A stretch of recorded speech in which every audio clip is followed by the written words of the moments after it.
Soviet disk detected. To play the Allied missions, please insert the Allied disk.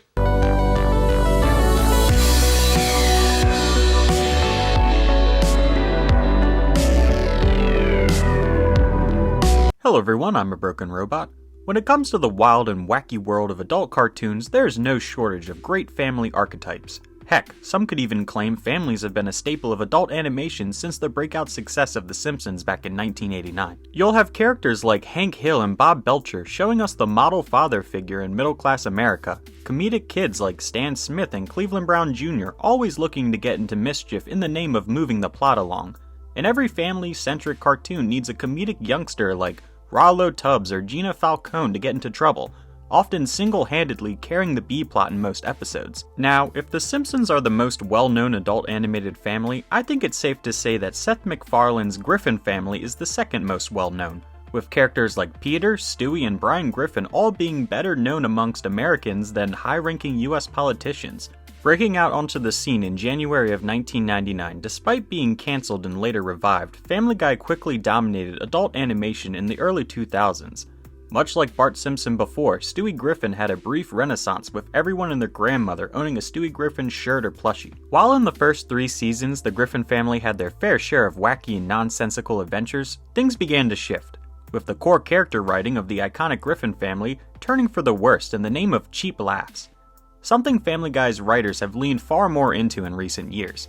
With Family Guy now entering its 23rd season, today I'd like to discuss the decline and corruption of the Griffin family, shifting from lovable underdogs to borderline sociopaths. Before we dive in, I just want to clearly state that this is just my opinion, and if you disagree or hold any other feelings towards modern Family Guy's writing I didn't cover in this video, I'd be more than happy to discuss in the comments down below. Put enough monkeys in a room with a typewriter, they'll produce Shakespeare. The keystone of the entire Family Guy universe, Peter Griffin debuted in Season 1 as the lovable doofus of the Griffin family. While Family Guy's entire writing style shifted rapidly after the first 3 seasons, these critical early years depicted the Griffin family in a much more wholesome light. Peter, the head of the household, often struggled between trying to have a good time and trying to be a good father and husband. Heck, the very pilot of Family Guy is about how Peter's family wants him to drink less. Throughout these first 3 seasons, we see the on-brand wackiness that came with the Family Guy universe, but Peter's intentions were always noble, even if he messed up originally. Peter isn't just dumping cash on a football field, he's trying to redistribute welfare money he felt guilty for receiving. He didn't just set up a bar in his basement to get around his house arrest, he sets up a stage for Lois to sing on so she can have some excitement in her life. Even in plots where Peter makes a complete fool of himself, he always turns it around by the end of the episode, learning his lesson and returning things back to the status quo. Throughout the first 3 seasons, we see the most pure relationship between Peter and his kids compared to later seasons, where Peter is seen often loathing being around his entire family. In Season 2 and 3, where Peter is in between jobs, we see him take on dangerous occupations like fisherman and salad bar security in the name of providing for his family, even going far enough to become a woman of the night if it meant keeping his family fed and clothed. While not a perfect father for Chris when it comes to their clashing interests, in most cases, Peter would be positive and encouraging to his son, encouraging him to pursue art and allowing him to leave Scouts when he was no longer interested. While Meg and Peter's relationship in the early seasons was paper thin, Peter always stood by his daughter, and in episodes like The Story on Page 1 and Let's Go to the Hop, we see Peter take risks and make sacrifices to give his daughter the best chance at a good life. We even see Peter take Stewie to Disneyland as an apology, showing that while Peter is no stranger to screwing up, he always makes a point to make things right, whether it's with his wife or kids. Now, turn to modern Peter Griffin, and it's night and day. The once lovable oaf is an abusive, selfish, perverted, absent father who in most cases actively harms his family more than he helps. He is mostly absent in Chris, Meg, and Stewie's life, only using them for his own personal gain or in order for the writers to execute a gag that needs more than one person. Even when we see Peter and Chris bond, it's in toxic ways that usually hinders Chris's growth as a young adult in the long run. Peter is terrible to Meg, tormenting her on the regular, and even going as far as to shoot her in one episode. Hi, Dad! Peter becomes a truly horrible husband in the later seasons, treating Lois as a glorified maid, or as he says himself, Still my reliable old plow horse. He treats his friends like Quagmire as punching bags, and is seen regularly mocking Joe's disability and Cleveland's failed solo career, There's a long list of terrible things Peter Griffin has done, but let's just name a few. He killed Quagmire's cat, blew up a children's hospital, destroyed his own dog's teeth over a chew toy he didn't even want, won the Boston Marathon by running over pedestrians, attempted to force himself on Meg, became a meth addict, and the list could go on and on and on. Don't get me wrong, Peter had his fair share of escapades in the first 3 seasons and is far from a proper role model, but he still had his family and community's best interest in mind, and when he didn't, he would learn his lesson by the end of the episode. Compare this with modern Family Guy, where viewers are lucky if Peter stops whatever crimes against humanity he's gotten himself into that episode.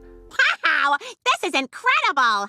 Considered by most Family Guy fans to be the voice of reason, Lois Griffin probably had the most radical change between the first 3 seasons and modern Family Guy.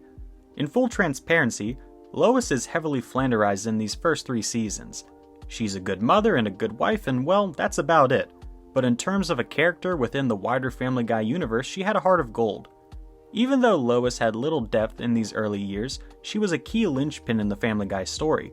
In episodes like Running Mates, we see Lois run for school board in order to help deliver better education for her community's children. In episodes like Lethal Weapons, we find out Lois has become a black belt in Taijutsu. Much as characters like Joe Swanson, Tom Tucker, and Cleveland Brown, Lois had a lot more going on underneath the hood than she let on, which made her pretty interesting. Besides being the voice of reason within Peter's wacky shenanigans, she was a devoted mother, truly loving both of her kids even when they made mistakes or showed their flaws. She would regularly encourage Meg when she felt self-conscious, and she wholeheartedly supported Chris when he decided he didn't want to be a famous artist, despite the money that was involved. Even in episodes like Wasted Talent, where she abuses Peter's drunk piano skills to win a trophy, by the end of the episode, she concludes that she doesn't want to do this anymore, and she laments her choices and encourages her family not to drink anymore. The post-season 3 Lois Griffin is a far cry from the loving and nurturing beacon of stability she was in the early seasons. It's quickly revealed by the later seasons that Lois is a spiteful, jealous woman that will do terrible things for her own personal gain, such as forcing an allergic reaction on an innocent barista to look like a hero, stealing her own daughter's boyfriend after she struggled for years to gain self-confidence, she admitted to doing drugs while pregnant, actively abuses Meg alongside the rest of the Griffins in later seasons, and we even see her take sexual advantage of Peter on 3 separate occasions, which I don't care if it's played up as a joke, it's never okay in my book.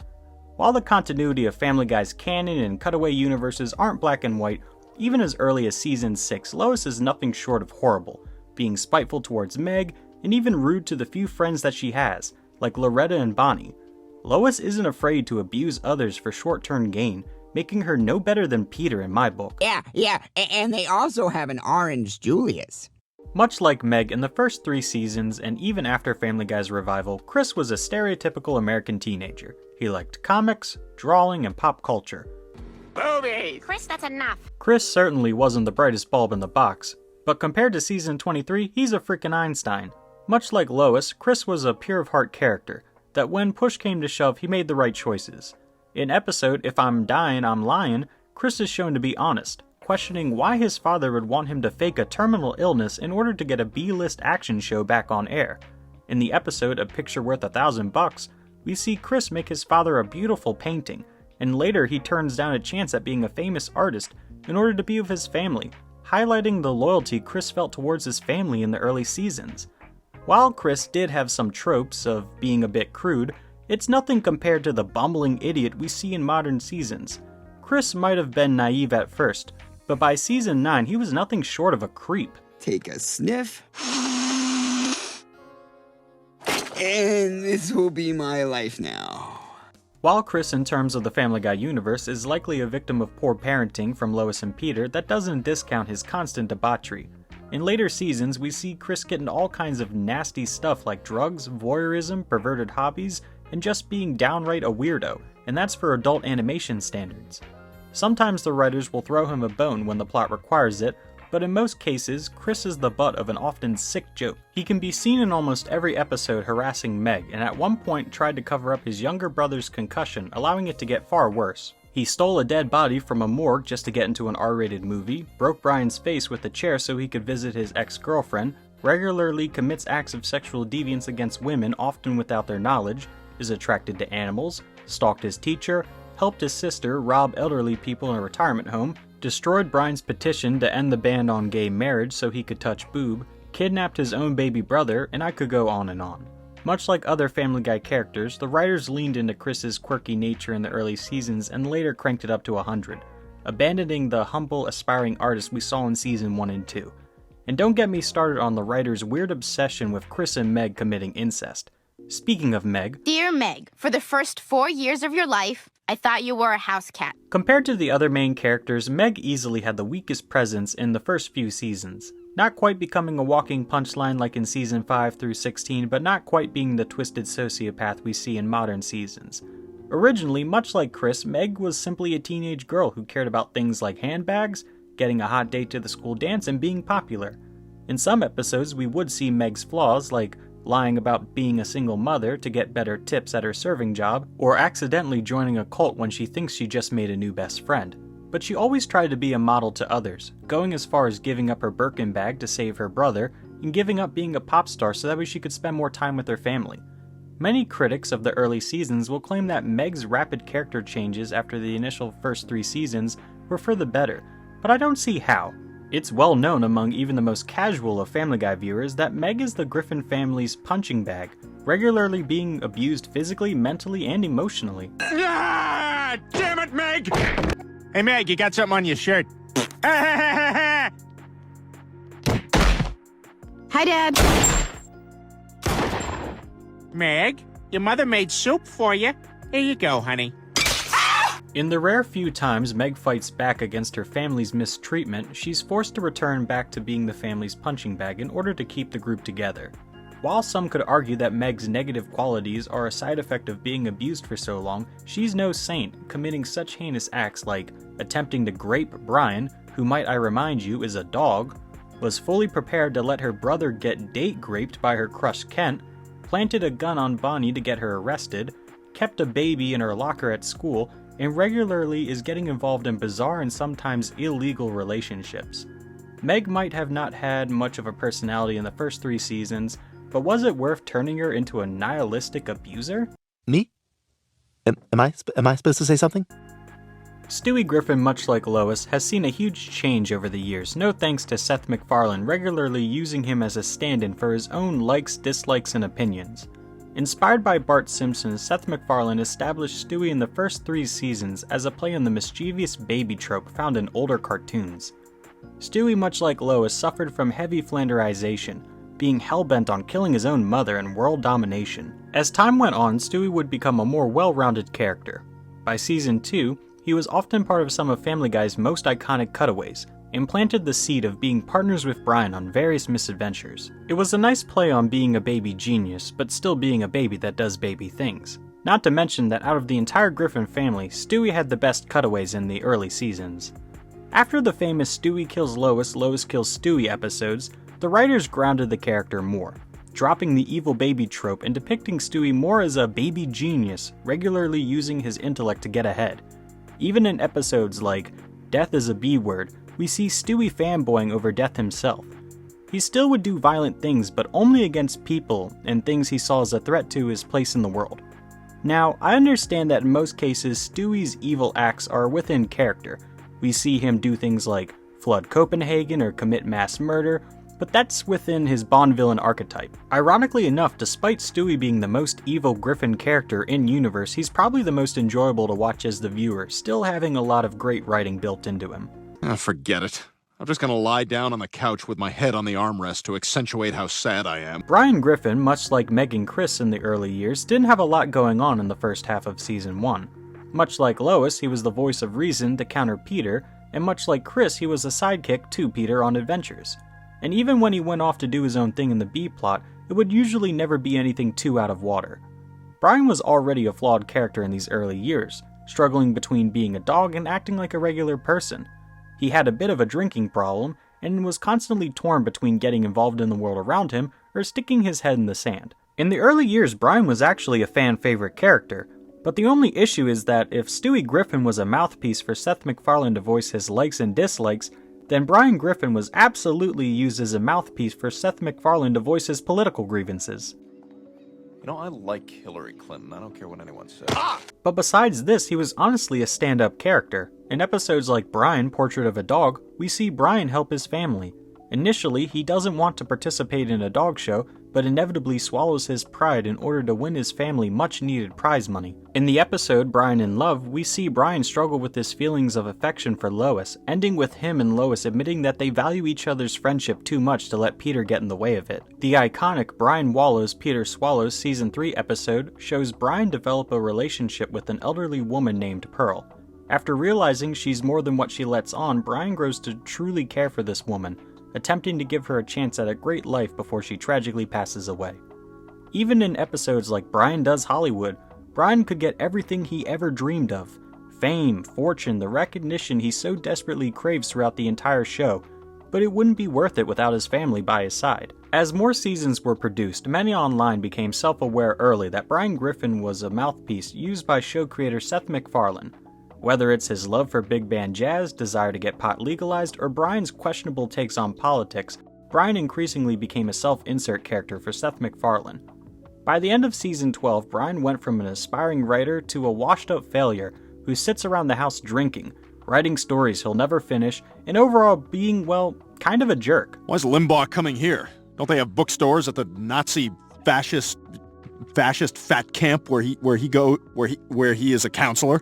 Some of Brian's misdeeds include but aren't limited to giving Stewie and Chris herpes, preying upon minors on multiple occasions, abandoning his son and only coming back into his life when he could use him to get ahead, planting cocaine in a coworker's desk to get her arrested, tricking Quagmire into buying a sham property, didn't appreciate his longtime girlfriend Jillian until she was gone, faked a trip to Paris for a blind girl, and worst of all, was willing to let his wife choke to death if it meant getting rid of her. A far cry from the voice of reason we had in season 1. So what's the point? Why did I spend the last 15 minutes complaining that Family Guy's main cast of characters have changed? Well, my dear viewers, in this robot's opinion, it didn't have to be this way. It's understood that Family Guy's writing team has changed hands multiple times, so it's expected that some Flanderization would happen.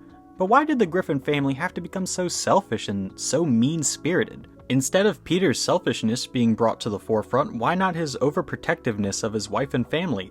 Why not, instead of Brian Griffin being a talking head for Seth MacFarlane, the writing team could have done more with his goal of being an aspiring writer? I don't claim to be an expert on episodic writing, but I feel like if a few things were tweaked in the critical season 4, 5, and 6, Family Guy's core would be a lot more sound and have potential for more genuine jokes and cutaways compared to the modern writing teams that often appear to just be throwing anything against the wall in hopes of something sticking. But then again, maybe I'm just reading too much into a show that, as it states, exists to make you laugh and cry. But what do you guys think? Am I just looking way too deep into something that isn't really there, or do you also agree that the modern Griffin family is a far cry from their early season wholesomeness?